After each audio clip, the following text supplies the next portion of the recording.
Okay, our next tropical forest ecology and use lecture is Biotic Interactions in Tropical Rainforests, Part 2, Mutualisms. So in this lecture we're going to take a look at how plants and animals help each other in their survival and reproduction goals in tropical rainforest ecosystems. Now, as I said before, biotic interactions are particularly important in tropical rainforests because there are so many species all in close proximity to one another that biotic interactions are inevitable. So mutualisms are very important in tropical rainforests. So I want to talk about how plants and animals have co-evolved to help each other in tropical rainforests. I want to talk about one of the main mutualisms, or two of the main mutualisms, pollination and frugivory and seed predation. Well, it's more frugivory really. And I will touch on a few other mutualisms at the end. Excuse me. So, we're going to be talking about coevolution, pollination, frugivory and seed predation, and briefly some of the other mutualisms. So, coevolution. What is coevolution? Well, I talked about this in the last lecture actually, when I was talking about predation and so on. In coevolution, a pair of species has traits which exert selection pressure on the other. Maybe between two of the species, or between one species and a whole set of other species, or guild of other species. So we can be talking about between two specific species, like maybe a bird, a hummingbird, and a species of plant with a flower. Or we may be talking about a hummingbird and a whole set of different plants with different flowers.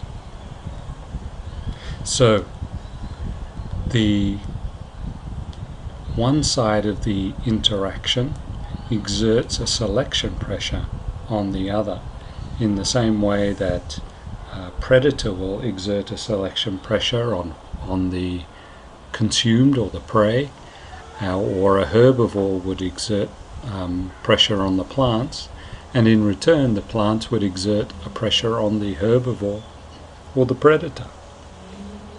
And in that way the plants and the animals drive selection of each other. Oh gosh, what's going on back there?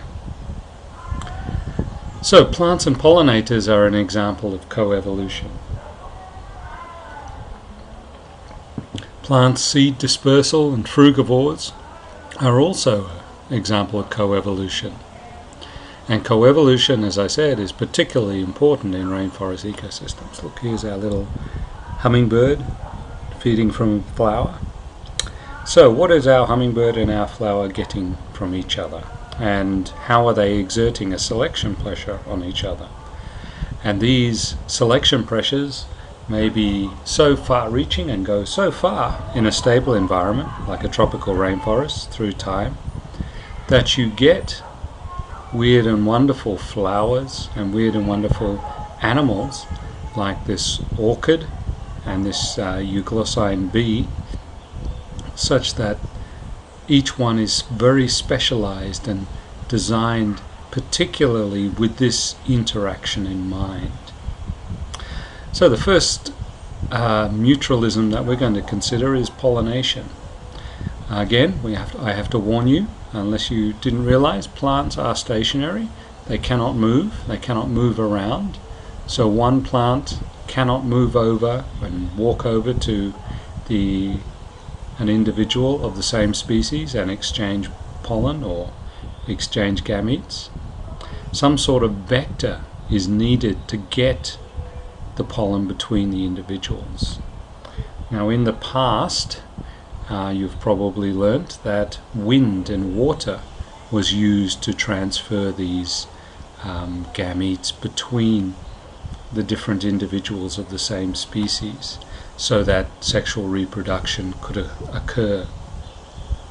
And the conifers, which dominated the landscape, the globe before flowering plants came around, used wind extensively to move their pollen between individuals. Tropical rainforests were different. Instead of using the wind, they used a different vector. They used animals. Now, the advantage of using animals compared to wind pollination is that the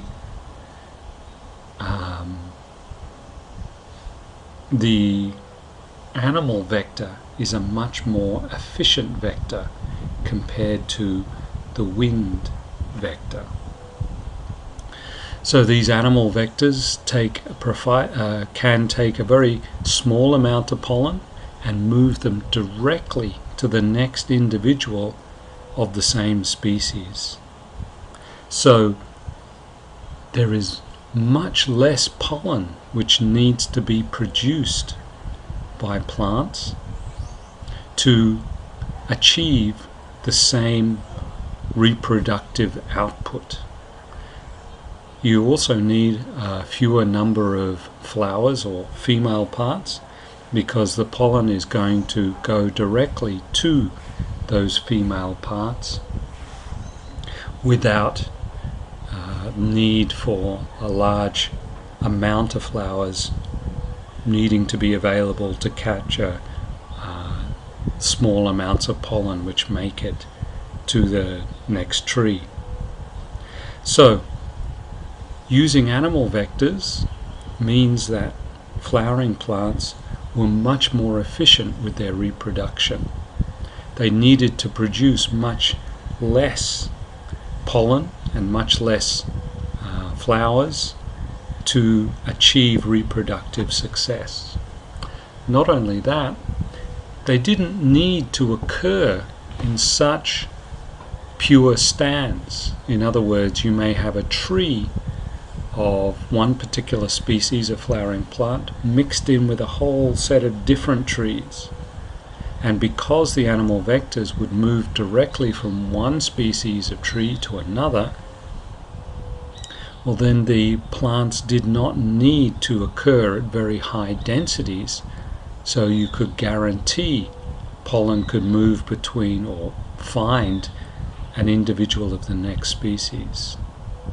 So animals made for much more efficient reproduction, and some people think that this may be one of the reasons why flowering plants came to dominate and outcompete conifers and cycads over much of the surface of the earth back in the Cretaceous. So the rise of the flowering plants with their much more efficient reproductive system meant they could outcompete the conifers because they didn't need to spend as much on reproduction, and so they could grow taller, bigger, and outcompete the conifers. This is all speculation, and unless we can travel back in time, it's very difficult to prove this. But what we can say is that animal vectors are very much more efficient vectors of pollen transfer for plants than, say, for wind. But animals do not transfer the pollen for free.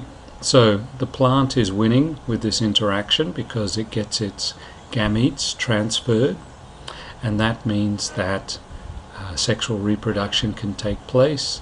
DNA can be mixed between individuals in the population so that deleterious genes can be masked and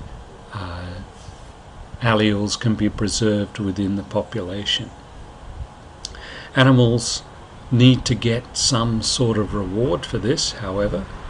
They're not doing it out of goodness of their hearts. They are doing it as a living.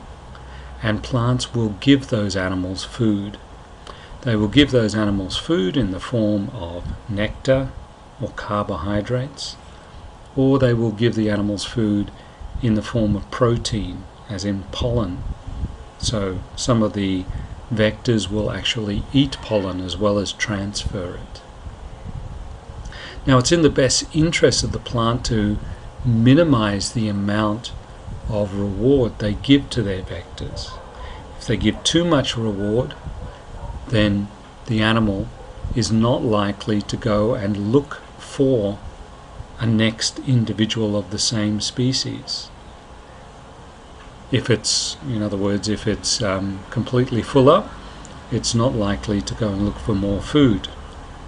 So each plant will deliver a precise amount of food which does not quite satisfy the animal vector. So the animal vector will always try and move to the next plant. And evolution will show or select for plants which deliver the right amount of food or reward, whether it be nectar or whether it be pollen, so that the vector will need to go to a next plant. So the vector exerts a selective influence on the plant for this, and the plant exerts a selective influence on the vector. Much of the pollination interactions in a tropical forest tend to be diffuse. In other words, plants will play host to many different pollinators, so that a single species of plant will interact with many different pollinator insects or birds or bats. Some plants will specialize in a particular type of pollinator, however. Some families of plants have evolved their flowers to attract particular pollinators, like the Lecitidae have evolved, or the Brazil nut family have evolved to attract bat pollinators. So their leaves are pitched mainly to attract bats. So these flowers will tend to be very sweet smelling. They're very pale and white and visible, so they're more visible at night. And they don't have much colours, because these bat pollinators at night don't really see many colours. But the smell is very sweet and very strong. Plants which have red flowers tend to be bird pollinated, because birds will see red very well. So red flowers will tend to say that I want to attract a bird vector for my pollination. Flowers which are blue or purple or even white will tend to attract insect pollinators. They are often blue, purple, white, and also visible in the ultraviolet spectrum, which insects can tend to see into. So they would be, and also sweet smelling or foul smelling, or at least have some sort of smell. They would tend to attract insects. Flowers which don't really have much of a smell at all tend to be bird pollinated, because birds on the whole don't have a sense of smell. Some plants are very specific in their choice of vectors, so they specialize in one vector.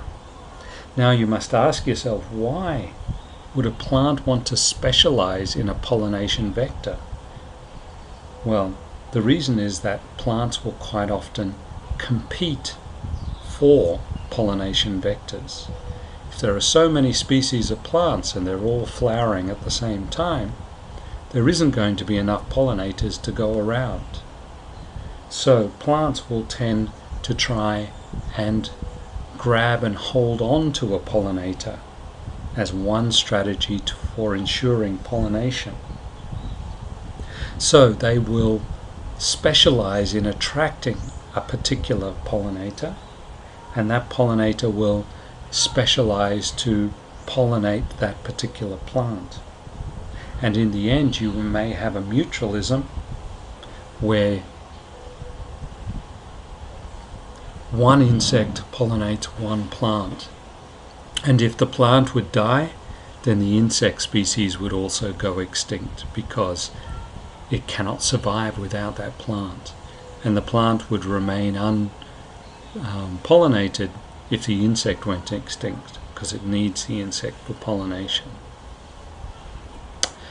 But the majority does tend to be diffuse coevolution. Oh, I do need to mention the fig wasp and the ficus tree interaction in the context of pollination. In this interaction, a single species of ficus tree, which are tall trees in the forest, which produce these figs, which are what is known as a cynocarp, in other words, like a fruit, where all the flowers point inwards to the inside of a globe. So all the flowers are on the inside. So that would obviously make them very difficult to pollinate with wind or anything like that. And they need to be pollinated, you guessed it, by a wasp. And these wasps are known as fig wasps. Now this coevolution between the ficus trees and the fig wasp has gone so far that the ficus tree actually provides the entire habitat for the fig wasp for the majority of its life. So that means that the ficus tree has a specialized pollinator ready to go whenever it needs it. And it also means that for every ficus tree there is a specialized species of fig wasp. So every species of ficus has a specialized fig wasp. So here's how the mutualism works. The fig wasp, flying through the forest, has receptors which allows it to detect the fruit of a particular species of ficus tree which it is co-involved with amongst all the trees in the forest. Once it detects it, it tracks it down and it finds the fruits in the right stage of development, because they only send out the scent at the right stage of development, and it will lay, it's a female, and that female will lay its eggs through the skin of the fruit directly into the ovaries of a few of the flowers, and there are many hundreds of flowers in every fruit. Lay its eggs in the ovaries of a few of the flowers in the fruits. Those eggs would hatch out and a grub would eat the ovaries of those flowers as they begin to grow. Those grubs will grow and the flowers would develop in this fruit until at the same time the flowers develop and they actually flower and they release a lot of pollen. The grub will pupate into male and female fig wasps. And those male and female fig wasps will hatch out and they'll wander around in the inside of the fruit and they will mate, the males and the females. And then the females will squeeze their way out of the fruit, and there is a little opening in the fruit, in every fig fruit, and they will fly through the forest until they find the ficus tree of the right species, the right stage of fruit development, and that female will lay the egg and start the cycle all over again. So as a consequence, because this ficus has this pollinator there all the time, it's a flying pollinator, these ficus trees can survive as very isolated individuals within a tropical rainforest. So you may have one species of a particular ficus, and then 2 kilometers away you'll have a next individual of the same species. And because there is this vector, they will be able to exchange genetic information. See, isn't that wonderful? So pollination there is very specialized, and that's an example of extreme coevolution. All right, let's move on now to our next mutualism, and that's frugivory and seed predation. So we've talked about the pollination. Now I want to talk about spreading the seeds, which is the result of that sexual encounter. So the seeds need to be dispersed across the landscape. As I said before, plants, I don't know whether you noticed, they're rooted firmly in the ground and they can't move around. This isn't too much of a problem for the K-selected species, because they can drop their seeds and their seeds will be able to grow up and germinate and grow up and survive wherever they are. But for the more R-selected species, then they need to be able to move around the landscape and find the microsites which have the abundant resources which they need to survive. So these species really rely on vectors to spread their seeds. Other K-selected species like the crapo, and these are a set of crapo seeds down here being manipulated by one of the jungle rats in front of a motion sense camera by the look of it, certainly an infrared camera. The crapo tree, even though it is a K-selected species, and this seed can send up a seedling which is about 50 centimeters tall with a large, nice photosynthetic area to survive in the understory. Unfortunately, this crapo tree has been around long enough so that it has a whole host of seed predators all ready to take those seeds and eat them up. So the tree needs to disperse its seeds. If it doesn't, then those seeds will be gathered up underneath the tree and eaten up. So dispersal is important for these plants. For the R-selected species to get to those microsites which have the abundant resources which they can use, and for the K-selected species to escape predation, paradoxically. So plants must rely on vectors, and animal vectors are the main things, to spread their seeds. So the fruits which surround the seeds are quite often the enticement or the rewards for the animals to take those seeds and take them away and disperse them. Because in the tropics there is usually a lot of fruit around, there's only particular times of the year, particularly late on in the wet season, when there is less fruits around.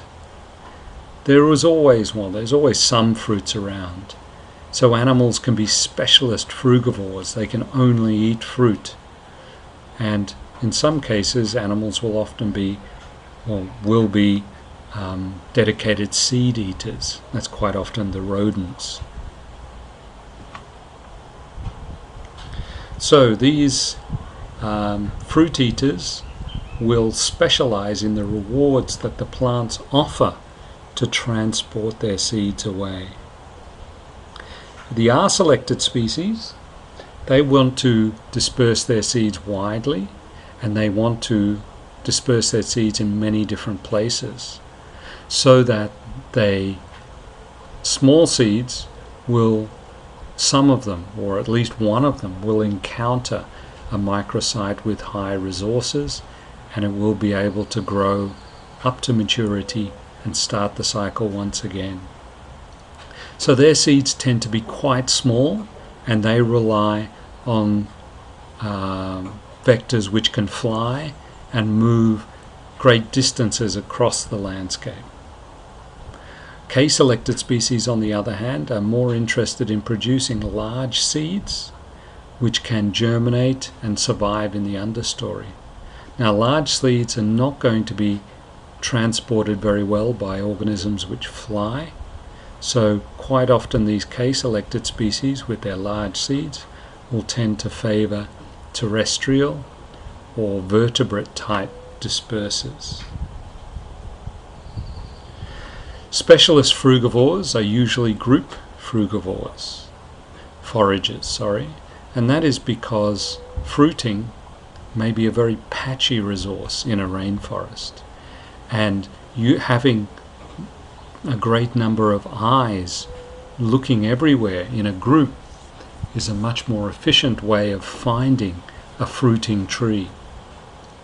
So frugivores can often get together in mixed species groups, more than one species in a group, all looking for fruits which they may be able to consume as a group. Quite often that group, once it reaches a fruiting tree, there will be too many fruits for all of those group foragers to be able to cope with. So the group foraging strategy is actually quite an effective one. Plants will usually want to have as large seeds as possible and large fruits, but birds, which are some of the most efficient dispersers of seeds, will tend to favour small to medium-sized fruits. They don't want really big fruits because it's difficult for them to carry. So quite often K-selected species tend to be the larger birds and the mammals. So in Trinidad, some of the larger seed dispersers would be the oil birds. They're quite large birds and they fly quite long distances. In the Old World tropics, in northern Australia and in Southeast Asia, the ecological niche occupied by oil birds is occupied by these large bats. These are known as fruit bats, and they can have wingspans of over 1 meter. So they're huge and they can carry fairly large seeds. So they are very important in dispersing seeds across the rainforest. Most of the R-selected species would tend to use small to medium-sized birds, like the tanagers here. You'll see the tanagers really loving to eat the fruits of the buacano or cecropia tree. So they'll go in there and eat the fruit, and they will fly around the landscape shitting merrily and spreading the seeds all across the landscape. So small seeds mean better dispersal. Large seeds means very specialist and even lack of dispersal. Now I've put seed predation there under frugivory, and the reason for that is, in some cases, the reward for transferring or dispersing the seed is actually being able to eat some of those seeds. So in some cases, the seed disperser will eat a few of the seeds and then disperse the rest of the seeds. And a good example of that would be the crapo tree and the agouti. In our rainforest here in Trinidad, the crapo tree, as I said before, will drop a lot of seeds, but most of those seeds will tend to be parasitized by various seed predators and killed. So in work done in Guyana and in French Guyana and Suriname, it was shown that the mortality rate of seeds underneath the parent tree of a crapo was usually around 99%. If the seeds were taken away from underneath the parent tree, the mortality rate fell to about 75%. But we can't have people wandering around and taking those seeds away, so there must have been some animal, and that animal wasn't an agouti. Now the agouti is what is known as a scatter hoarder.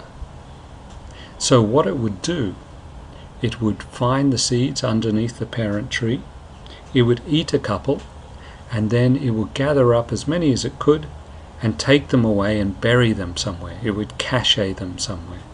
and this is the dispersal phase. When the seeds, when the fruiting is stopped, or the agouti gets hungry again, it'll go and revisit these caches and eat some of the fruits. Now the fruits which are lucky will be forgotten by the agouti, or the agouti will be predated by an ocelot before it can get back to those seeds. They've also found that caches can be raided by other agouti individuals, who will then take the seeds and take them further away again. So seeds are in this way eaten by the agouti, but also dispersed by the agouti. So that 99.9% mortality underneath the parent tree is avoided. But not all of the seeds which are dispersed are actually allowed to germinate and grow. About 25% of them are left. All the rest tend to be consumed. But that's a case where a large seeded species of tree is able to utilize a terrestrial seed predator to disperse its seeds. Right, so frugivores are very common in tropical ecosystems, more common than insectivores, reflecting the large amount of fruits which are available, reflecting the large number of species of tropical trees that there are around, and the very high productivity. Insectivores, or they're essentially carnivores, are also fewer because there's less primary productivity converted into the animals, into herbivores in tropical rainforests compared to other ecosystems. So you don't really get those big herds of wildebeest in a tropical rainforest. They simply cannot utilize the woody vegetation that they will find there. So when you watch, oh no, I won't go into that. Some plants sacrifice seeds, so that's the agouti. Plants try to make fruits toxic before the seeds have matured, so an animal is not tempted to eat a half-ripened fruit. Of course, humans are different, and especially when you see Trinidadians getting into chowing half-ripe mango and all of these other fruits.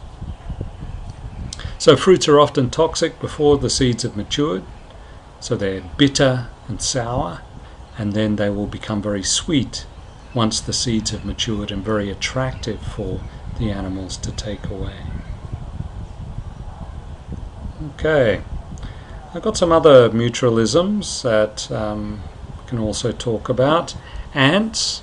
Ants are quite a powerful mutualism for trees in tropical rainforests, and those trees may have specialized structure to provide food and shelter to the ants, and so the ants will defend those particular plants.